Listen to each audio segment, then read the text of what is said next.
Yesterday marked the latest in President Trump's unprecedented series of U.S. tariffs that are designed to reshape the international trading system. The world is caught in a storm. Nations are desperate, industries are moving, and America's closest allies are now asking a question they never thought they would. Is Canada the last safe place to turn? What's unfolding now isn't just about tariffs, it's about the future of power in North America. So what is really happening? Let's find out. The world watched in disbelief when Trump imposed harsh tariffs, slapping a 35% rate even on Canadian goods.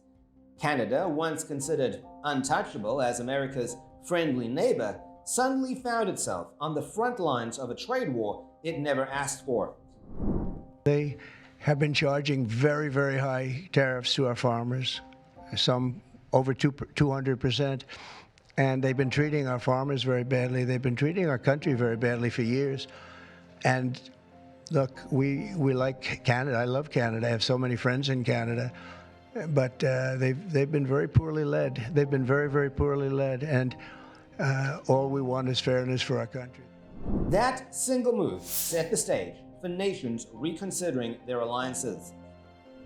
Good morning, Errol, and happy Friday. Well, just ahead of this August 1st deadline, the White House released a list of the new rates for almost 70 trading partners. And those tariff rates range from 41% when you're looking at Syria down to 10% for some trading partners. And a senior administration official says that they broke it down into different buckets. Countries with smaller or non-existent trade deficits faced that smaller 10% baseline tariff.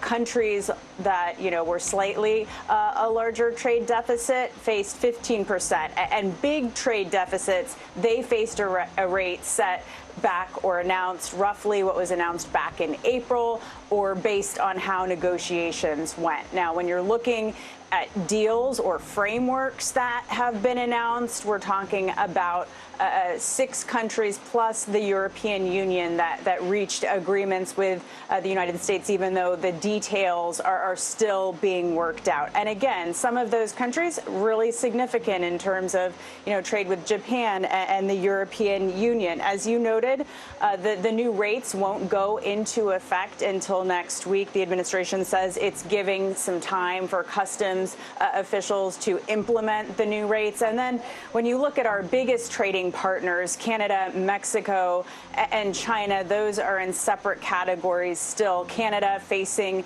that higher 35% rate taking effect today. We've seen continued tensions in those talks. And then Mexico, the leaders agreed to a 90-day extension for negotiations to continue, and talks with China continue as well, facing an August 12th deadline to try to reach an extension. The ambition of these measures is enormous. The effects on the global economy will be monumental. We received confirmation that the latest reciprocal tariffs will not be imposed on Canada. At the same time, President Trump confirmed that the tariffs announced last week against our auto industry will come in, and indeed have come into effect today. So while it's progress that further tariffs were not imposed on Canada yesterday, the President's actions will reverberate here in Canada and across the world. Three different sets of U.S. tariffs remain in place and will continue to pose significant threats to Canadian workers and Canadian businesses. And while they have been imposed under different premises, some things are consistent. They are all unjustified, unwarranted, and in our judgment, misguided. Today, I'm announcing that the Government of Canada will be responding by matching the U.S. approach, with 25% tariffs on all vehicles imported from the United States that are not compliant with CUSMA, our North American Free Trade Agreement. Nations that once depended on U.S. deals quietly turned to Ottawa. Soon it wasn't just governments. Industries began shifting operations north to Canada. automakers, tech firms, and agriculture exporters saw Canada as their escape route. If America was going to weaponize trade, then Canada was the insurance policy. Factories scouted Canadian soil, investors explored Ottawa, Toronto, and Montreal as safer bases, and trade pacts were signed that bypassed Washington. For these companies, it wasn't about growth, it was about survival. The tariff war had forced them to pick sides, and the side of stability was Canada. A country once overlooked suddenly became the hub of global recalibration. Even China jumped to secure the opportunity. China is starting to change its tune about trade with Canada. China's ambassador to Canada says his country is interested in stepping up trade with our country, while criticizing the U.S. trade war for hurting the global economy. The ambassador made the comment during a trade event at China's embassy in Ottawa.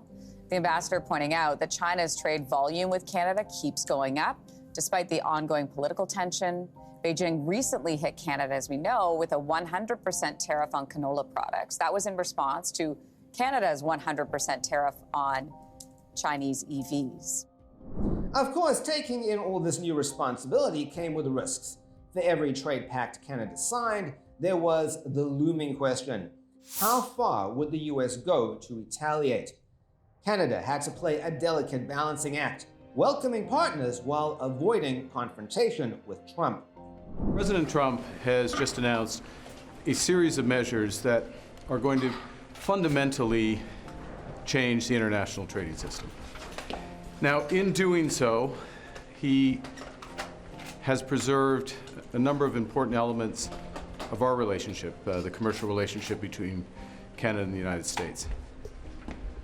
But the fentanyl tariffs still remain in place, as do the tariffs for steel and aluminum.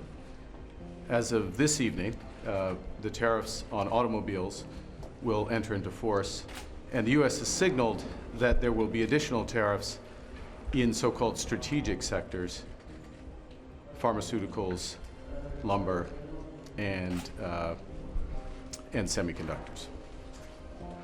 So we're in a situation where there is going to be an impact on the U.S. economy, which will build with time. In our judgment, it will be negative on the U.S. economy. That will have an impact on us. But the series of measures will directly affect millions of Canadians. We're going to fight these tariffs with countermeasures. We are going to protect our workers, and we are going to build the strongest economy in the G7. In a crisis, it's important to come together, and it's essential to act with purpose and with force, and that's what we will do. Economists warned that even Canada's economy could bend under the weight of US threats. But instead of retreating, Ottawa doubled down on diplomacy. Carney's updates showed Canada was bracing for impact, but unwilling to abandon the role it had assumed. Canada had stepped into the game and couldn't step back out. We're not raising those today. We've matched the tariffs on autos, similar structure as the U.S. We do have a difference between our tariff on U.S. steel and our tariff on U.S. aluminum. Those are part of the intensive discussions that we're underway right now. We look at our industry both in terms of how we support their retooling, their investment in the industries, liquidity for today, helping their workers, buying Canadian, diversifying markets, but of course trade policy, including with the United States, is part of that. But we're engaged in discussions with the United States about exactly those sectors. And that's what we want to advance to the benefit of our workers and our economy. First off, I'm in the negotiations, so I have a sense of how the negotiations are.